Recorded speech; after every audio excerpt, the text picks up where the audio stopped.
there, you beautiful people. Welcome back to the Inattention Podcast, Episode 1.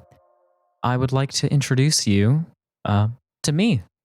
My name is Seth. I'm a 20-year-old living in the U.S. in the Midwest, bars, and I want to make this podcast a place of fun and comedy, as well as introspection and just a place that feels like you're shooting the shit with a friend and just talking about a bunch of weird topics, because I will go all over the place.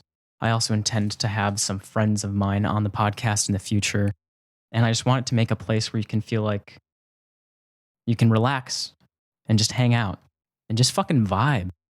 I hope you liked that intro music. That was done by myself. That's part of a song I'm working on, as is the outro. They're both kind of part of the same song. And that's something that I've been working on for a little, maybe like a month now in my off time. Now, I, like most people that are humans that have brains, love music. I also love making it, even though it's a bit of a struggle for me. That's something I'm going to talk about more later in the podcast. But we have a myriad of topics on which to speak today.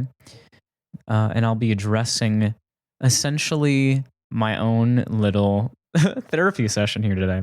Recently, my life has been very busy, and my therapist, I'm pretty sure, dropped me. My car got hit downtown in the city I live in. On top of that, getting COVID in August, all these different things. Life gets complicated sometimes, and I just couldn't show up to the appointments, especially because my work doesn't have like a set off time right now. Getting a call today at work, I'm thinking it's, whatever spam call or the blood center calling me to ask me to come donate blood again, even though it's like, I didn't forget inherently. I just would like you to please stop calling me. That's probably my fault. Because I literally never asked them to be like, hey, I know you call me and you email me and you're like, yes, we need your blood. But to be honest, I have enough trouble as it is standing up without almost fainting. At this moment, I gotta hold on to this stuff as much as I can. Now, like, don't get me wrong. I would love to donate more blood. I did it once, and I swear I'll fucking do it again. Don't test me, bitch. All I'm really saying, regardless of the hyperbole, it is a bit annoying. As soon as something that you want to do out of like the kindness of your own heart that you just do for whatever reason, like when I wanted to donate blood, totally not even in the slightest to impress anyone. But seriously, I did want to donate blood for some good reasons as well, selfish reasons. It's not all about making myself look good, but that need that a lot of charities have to incessantly just be like hitting you up and like, hey, we noticed you haven't donated in a while. I understand why they do it. It's an effective strategy to remind people to like donate money and blood and whatever. Donate your fucking cars for kids for all I care. Worst jingle by far. I would be listening to a radio station that plays like some classic rock, mostly like 80s songs. My dad would put that on all the time when I was younger. And I had an affinity for that station just because I was familiar with it, Probably the mere exposure effect at work there. And I would want to gouge my ears out every time the Cars for Kids jingle comes on. If you have been lucky enough to avoid what I am talking about, I'm really sorry. Please skip ahead like 30 seconds from right now if you don't want to hear this awful song. Future editing Seth here. Ooh, trippy. I realized that was still way too much time of the song to subject you to. So I got it down to like 10 and a half seconds. I think that's all I can possibly stand, and probably you as well. Okay, you ready? 1877 Cars for Kids. KARS Cars for Kids. Child labor, I thought, was illegal under most circumstances. And this is more akin to abuse, to have a kid sing this. Speaking of singing, perfect fucking segue. Thank you. Perfect segue. I, like I said, love music, but I wanted to address a few things that my therapist told me to do before he possibly dropped me. Like I said again, life gets in the way. This entire podcast is akin to one of my sessions where I go in and he asks how my week went. And then I black out for 50 minutes and the session is over. And we haven't made any progress that I've wanted to make. Okay.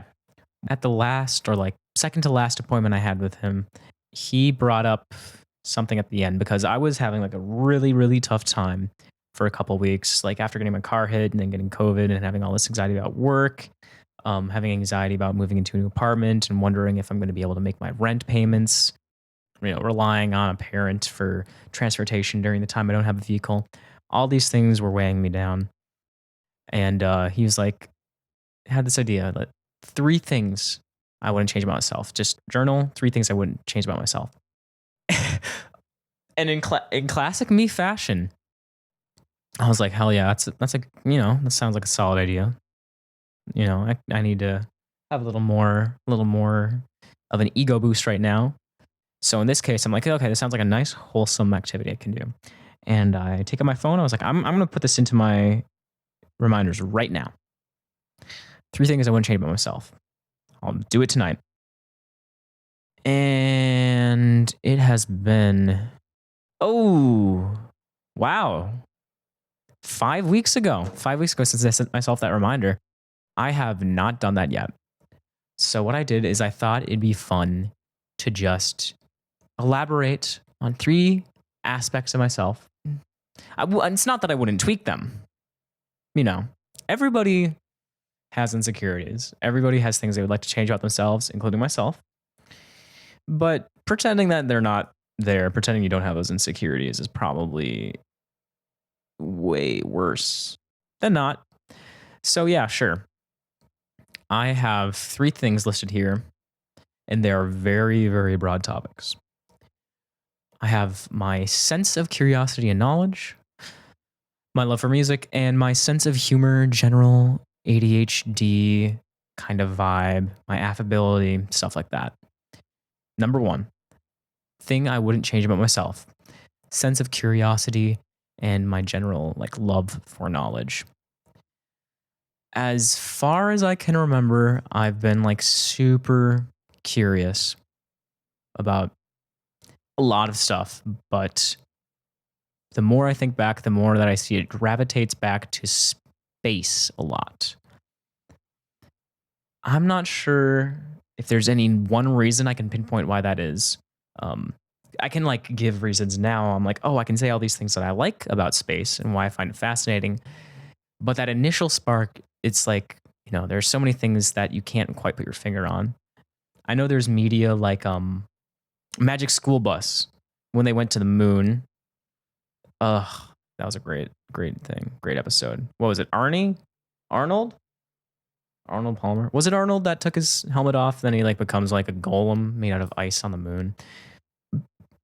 That show was solid. It's a good show. If you've never read the books, I loved those things just because every single page is like a giant collage of little facts and Easter eggs. For example, there's one where they're visiting the ocean and they go into the ocean. They have a little diagram of the ocean levels, and they have all these little plants and ocean creatures, crustaceans in the background on the ground. And it's kind of like a Where's Waldo kind of thing, except educational and fun to look at. Where's Waldo you can take a glance at for a few minutes, but once you find Waldo, the fun's over, man. We got you. You're spotted, bro. Space. Physics in general. I do love physics. I was very good at math in parts of school, except for the whole not doing my homework part. I kind of coasted for a long time, kind of coasted for most of my entire high school career. But that's not unique to me. And honestly, the school system as it is, teachers in general, they can be trying their best. But the system just is not obviously set up, as most of you probably know, for learning. Period. Period right there. It's not set up for learning. It's not set up for effective learning, in my opinion.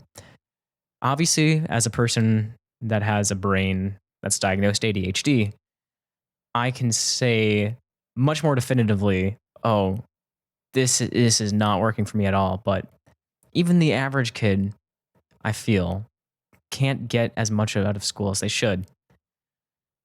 And everybody has a little bit of ADHD tendencies in them once in a while, I feel. Obviously, if you put everyone on a spectrum of ADHDness, some people could be basically zero ADHD, but I do believe the diagnostic criteria for ADHD are effective in diagnosing it. But just because someone has maybe 50% of the traits of that diagnostic criteria versus like the 2/3 that you need to get officially diagnosed, sure, they don't have like the official ADHD diagnosis, but they kind of basically just have ADHD light at that point, because brains are really complicated and labeling them in these ways is really complicated as well. And it kind of does us no good a lot of the times to gatekeep the experience of human brains. I would say mental health, but in this case, human brains in general sounds better, because mental health is usually focused more on your general well-being. Sometimes it's going to be way too focused on being happy. In my opinion, good mental health is about accepting what is around you and your brain as much as possible, and using your emotions as a guidepost to help improve your life, and not trying to get rid of your emotions immediately. But that's just the ACT, acceptance and commitment therapy, talking right there. And it's a lot easier to say than it is to do. That's for damn sure. I mean, just look at me. I don't know where I have gotten off track of. I was talking about a sense of curiosity and knowledge, but maybe I should give myself the space to talk a bit more about it. I love reading. As a kid, it was my primary form of escapism. In elementary school, a lot of the times I would just sit in the corner at recess and read. As I got older, it became more like Tintin and stuff like that. But even into middle school, I loved reading. And I just slowly fell off of it as I got more addicted to the internet. And I'm trying to get back on it now. I'm started reading Dune. Speaking of space and reading, the movie's coming out. Timothée Chalamet. What a looker. Same for Armie Hammer, even though unfortunately he's like kind of a cannibal. He was really good in Sorry to Bother You. But Dune, it's pretty good so far. I'm maybe 6th, 5th of the way through the book. And it's written pretty well. I really like the world building, but it's not egregious. But once in a while, there's something that doesn't really need the name that you're giving it. Like if you've ever read bad sci-fi or even watched a bad sci-fi TV show or movie where they over-explain and overindulge in some ways and just name things in super weird ways that you don't need to.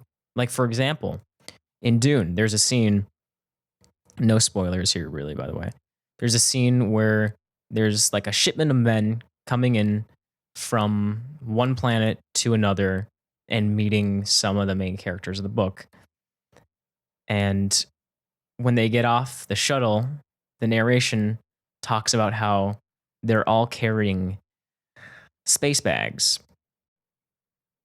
I'm not really sure what a space bag is, because as far as the rest of the narration of that section goes, it literally just sounds like they're carrying bags. The entire time I was reading, I could only imagine them carrying like a pillowcase full of bullshit from then on. I don't know. Maybe that's my fault. Maybe that's my fault for not being able to take space bags seriously. But come on. That sounds like a bad sexual innuendo. Space bags sound like a really shitty name for whatever Hermione's purse was in Harry Potter. Like in the 6th book, I haven't read Harry Potter in forever. Although I audibly gasped when I read the line where the Weasley mother, whatever her name was, called Beatrix a bitch. Audible gasping. Probably enough of the space bags, isn't it? As far as space goes, I'll definitely get back to this in a further episode. I'll go off. I'll go way too far off. I'll go off the fucking rails on this. Shout out to PBS Spacetime on YouTube and the physicist Sean Carroll. He has a great podcast, and he also has a really good, at least from the like 2 minutes I saw of it and then saved to watch later, series called The Biggest Ideas in the Universe. There's a fucking fly climbing up between the 2 ropes, like the 2 little strings that you draw to pull up the blinds right behind my computer. It looks like one of those trapeze artists where they grab like 2 lengths of red like ribbon rope. You know, whatever it's called, where it descends from like the ceiling at a circus. And then they kind of just like flex their arms really hard and like move around and dance around through the air and swing. Cirque du Soleil type stuff. I honestly can't quite imagine what it's like to be a bug. I'm sure, everyone else has gotten it except me. It reminds me of like ants. Ants can carry, I think it's 6 times their body weight, if I remember correctly. Whereas a human, if they're lucky, can maybe carry twice their body weight. If they're like really about to fucking die, this is a life or death situation, maybe they can carry twice their body weight. Or they're just yoked. They're just yoked to hell. But this fly, he's not doing reps in the gym. I don't judge the fly. The fly never did nothing to me except get me off the rails again. But honestly, that's my brain. The fly's got nothing to do with that. Next up, number 2 out of the 3 things I wouldn't change about myself. We'll get it done. We'll get it done eventually. My love for music. That's a really big part of my life. I love obscure music as well as just whatever I can get my hands on. As far as some of my favorite artists go, let me just look through my iTunes library here and see what we got. I got Air, they're all right. Ariel Pink, dude's an asshole, but he has some great music. Bad Bad Not Good.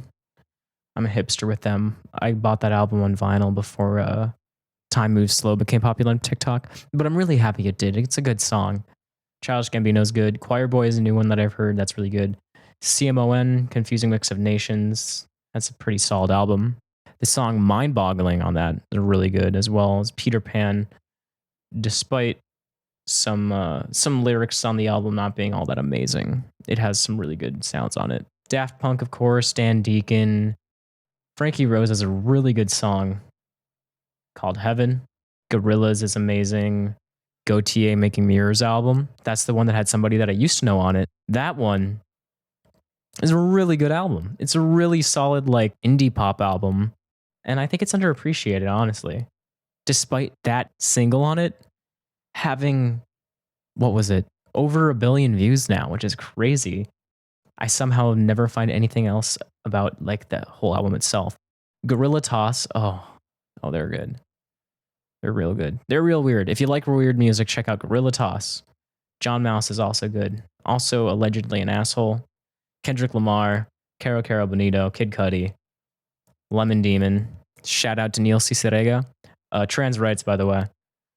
M83, Mac DeMarco, Mac Miller, Magdalena Bay is great. MGMT is great. You can clearly see I can get into it. I can get it. I can get it, man. I like to try to find a wide variety of music. A lot of people do. To pigeonhole someone as just a punk. Someone can be a punk, but they don't have to listen to just punk music. It goes for like any genre of music, like a metalhead. People don't have to be what you think they are. People don't have to listen to what you think they do. People don't have to believe what you think they believe. People don't have to take your shit. That's something I had to learn. I'm still learning. People will live their lives, and so will you, man. If you play your cards right, you might be able to not hurt too many people. It's kind of a little inevitable. Maybe help some people have a good life. I have a first generation iPad. God. Oh, I had that thing forever. That was back when the YouTube app was still that little TV icon, and it came like installed on the iPad already. And then I remember one day I clicked on that app and it stopped updating the recent or more popular videos, whatever it was. And my heart broken too. When I got the iPad, my mom gave me a Visa Vanilla gift card. Now, bless her heart, I don't think she was aware that at the time, I'm pretty sure iTunes cards existed.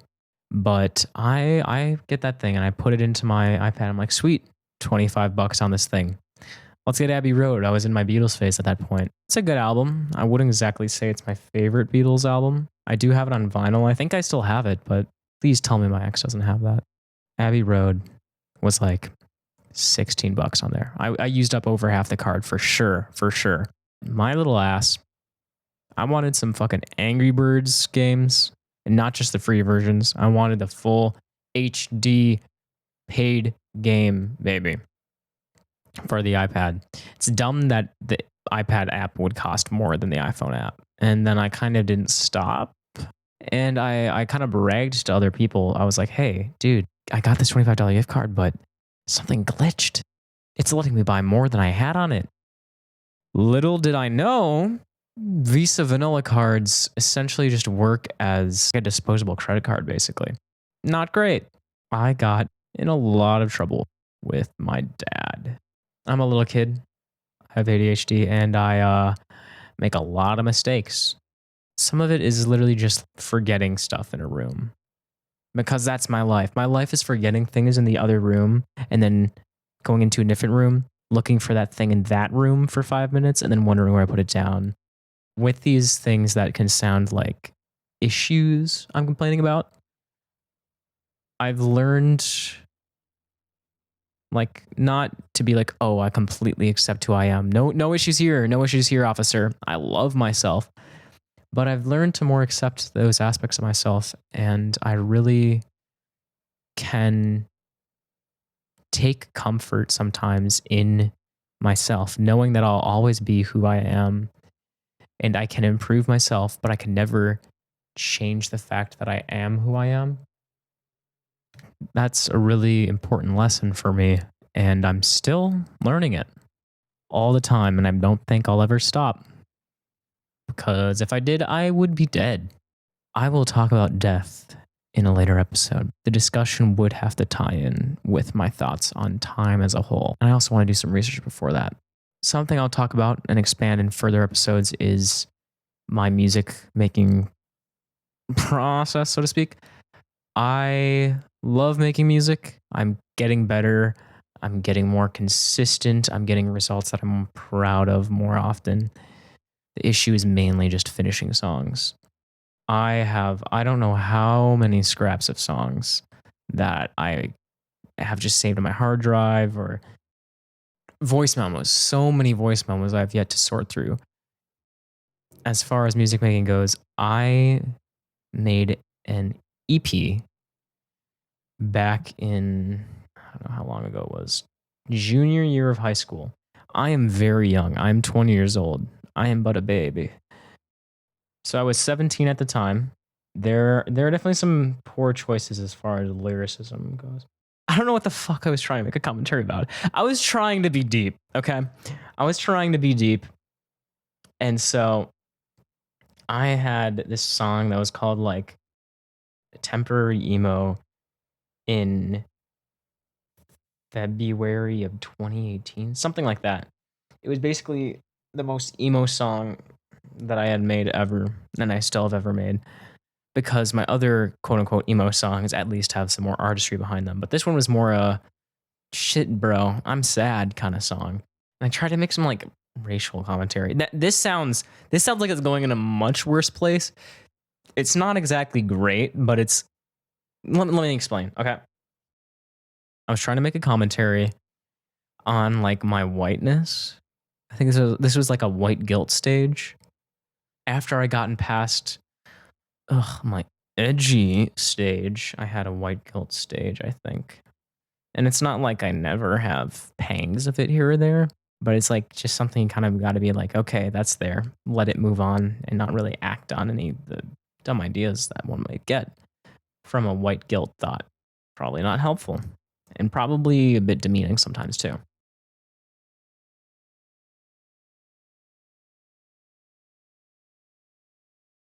One line was, I'd, I'd probably go. I couldn't think of a, I couldn't think of a rhyme for this in the second part of the couplet, as you will see. I'd probably go and slit my wrists, which I will never do and would never do, by the way. Okay, just want to clarify. If you're suicidal, please go find help. I would probably go and slit my wrists if I wasn't such a dumb fucking xyrophobist. A xyrophobe is someone who's afraid of like razors. A xyrophobist, I'm not sure what that is. I think that has something to do with like the philosophy of razors, because that's a nonsense word, Seth. That doesn't mean jack shit. And then I had one line. I think the line was trying to basically convey, damn, bro, people be racist. And I be having racism within myself that I have to like figure out how to come to terms with that, you know, because I believe basically everyone is somewhat racist on some level. It's not like a hard and fast rule. It's just like the diagnosis thing. I think a lot of things are on spectrums, like gender, for example. No, but unironically. So as far as the line went, it was like something, something, something with makeup made from black skin and bones. And I was doing something with makeup made from black skin and bones. I didn't wear makeup at the time, so I think it was supposed to be like a metaphor for like something. You can clearly tell it's trying to be deep, like desperately.